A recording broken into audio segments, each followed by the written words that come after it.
Welcome to the Deep Dive, your express lane to powerful insights. Today, we're cracking open a book that's really shaped how millions think about success. Yeah, and personal growth, leadership too. We're talking timeless wisdom here. Absolutely. We're diving into Stephen R. Covey's classic, The 7 Habits of Highly Effective People. Came out in '89, right? Yeah, Still feels so relevant. totally. It's foundational stuff in self-help, personal development, leadership. It covers a lot of ground. So our mission today, for you listening, is to really boil down the core insights from this. Covey pushed this idea of principle-centered living. And the character ethic. Right. Which means focusing on like universal truths and building integrity from the inside out, not just chasing quick fixes. Exactly. It's about substance over flash. So think of this deep dive as your shortcut. We want you to grasp why this book has lasted and what you can actually take away and use. And we're drawing from a really solid review that breaks it all down, the habits, the structure, strengths, even the criticisms. Perfect. Okay, let's unpack this. Because what really gets me is how these habits aren't just, a list. They build on each other. Oh, absolutely. It's a progression.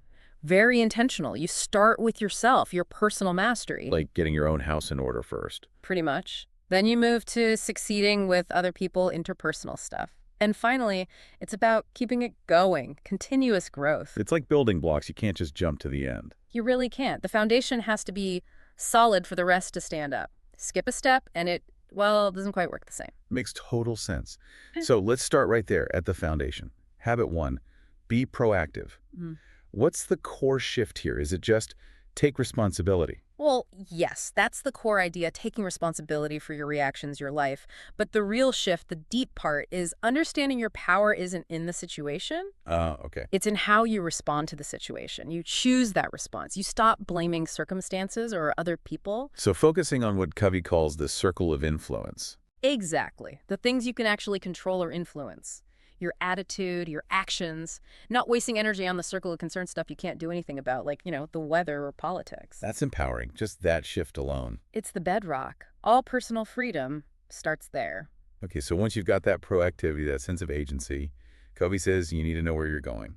Habit 2, begin with the end in mind. Yeah, this is about vision, defining your values. He uses that funeral exercise. Yeah. Right? What do you want people to say about you? It's kind of intense. It is intense, but powerful. It forces you to clarify what truly matters in the long run, your legacy. So it's about creating a personal mission statement. Is that the practical part? That's a key tool, yes. It's not just some corporate jargon. It's meant to be your personal constitution, a guide for your decisions, ensuring your daily actions align with your deepest values and long-term purpose.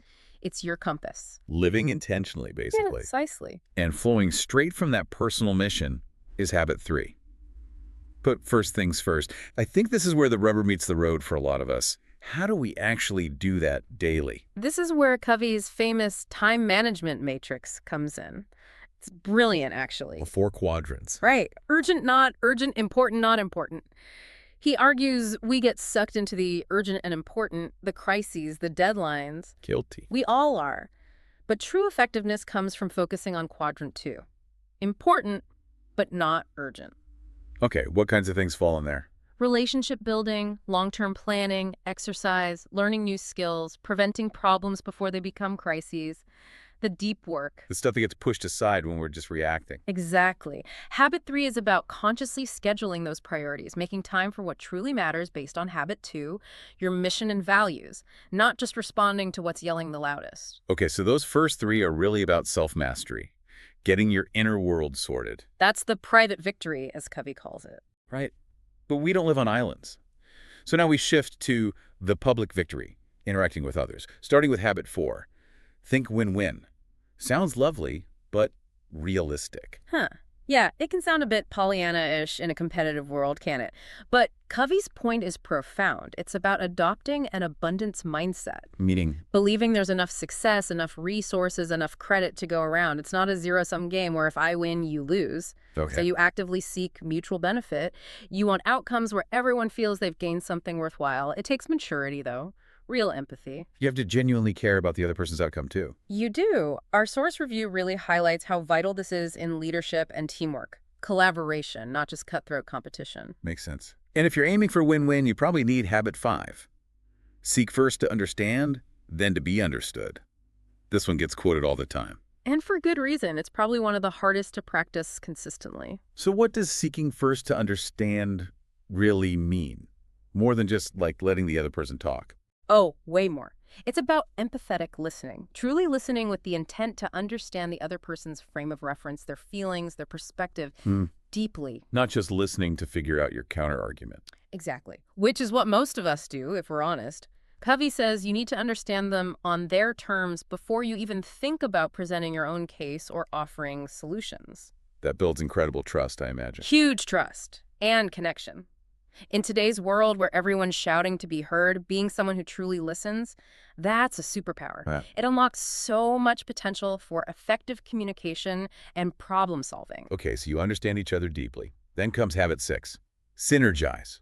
What does Covey mean by synergy? Is it just a fancy word for teamwork? It's teamwork plus, maybe, or teamwork supercharged. It's about leveraging the differences between people to create outcomes that are better than what anyone could have achieved alone. The whole being greater than the sum of its parts. That idea. Precisely. Covey uses the 1 + 1 = 3 idea. It's not about compromise, where 1 + 1 = 1.5. It's about respecting diverse viewpoints and experiences so much that you actually create new, better, third alternatives together. So valuing diversity isn't just politically correct, it's actually effective. According to Covey, it's the key to innovation, turning different perspectives, even potential conflict, into creative solutions. That's synergy. Love that. Okay, finally, we reached the habit that keeps it all going. Habit 7. Sharpen the saw. This feels crucial for not burning out. Absolutely essential. This is about continuous self-renewal. You can't be effective long-term if you run yourself into the ground. So what needs sharpening? Covey identifies 4 key dimensions: physical exercise, nutrition, rest, mental reading, learning, planning, emotional building relationships, empathy, service, and spiritual clarifying values, meditation, connecting with nature, or your faith. It's holistic self-care, really. Yes, but framed as strategic renewal. It's not selfish. It's the investment required to maintain your effectiveness in all the other habits. The review nails it.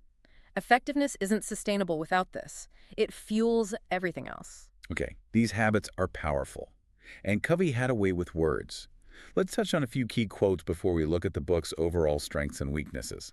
Here's one on habit 3. The key is not to prioritize what's on your schedule, but to schedule your priorities. That lands. It really does. Puts the responsibility squarely back on you and your choices, doesn't it? Yeah. Busy versus effective. Totally. And this one for habit 5. Most people do not listen with the intent to understand. They listen with the intent to reply. So true, it almost hurts. A brilliant observation about our default communication mode makes you pause and think about your own conversations. Definitely. And one more that sort of sums up the whole journey. Sow a thought, reap an action. Sow an action, reap a habit. Sow a habit, reap a character. Sow a character, reap a destiny. That shows the progression, the compounding effect. It's not about overnight change. It's about the steady building of character through conscious action. Powerful stuff. Okay, so let's get balanced. This book is obviously hugely influential. What are its core strengths, according to the review we looked at? Why has it endured? Well, number one has to be the timelessness of the principles. They're based on universal ethics, things like fairness, integrity, human dignity. They aren't fads. That's why they still resonate across cultures and decades later. They just feel true. Right. And second, it's very holistic in structure. We talked about the progression, private victory to public victory to renewal. It makes sense. Plus, it gives you concrete tools. Like the time matrix we mentioned. Exactly. And the idea of a personal mission statement, or the emotional bank account metaphor for relationships making deposits through kindness, withdrawals through disrespect, practical stuff. And third, it's genuinely profound. It pushes you to reflect deeply on your character, your values, what meaningful change looks like. Covey pulls from philosophy, psychology. It has real depth. Okay, so timeless principles, solid structure, deep reflection. But no book is perfect. What about the criticisms or limitations? One common critique is the writing style. It can be quite dense. A bit academic. Yeah, formal, concept-heavy. Some find it long-winded. It's not exactly a breezy read for everyone. It takes some effort to get through. And it's definitely not a quick fix, is it? Absolutely not. This isn't a list of hacks you implement overnight. Applying these habits requires serious time, self-awareness, and ongoing effort.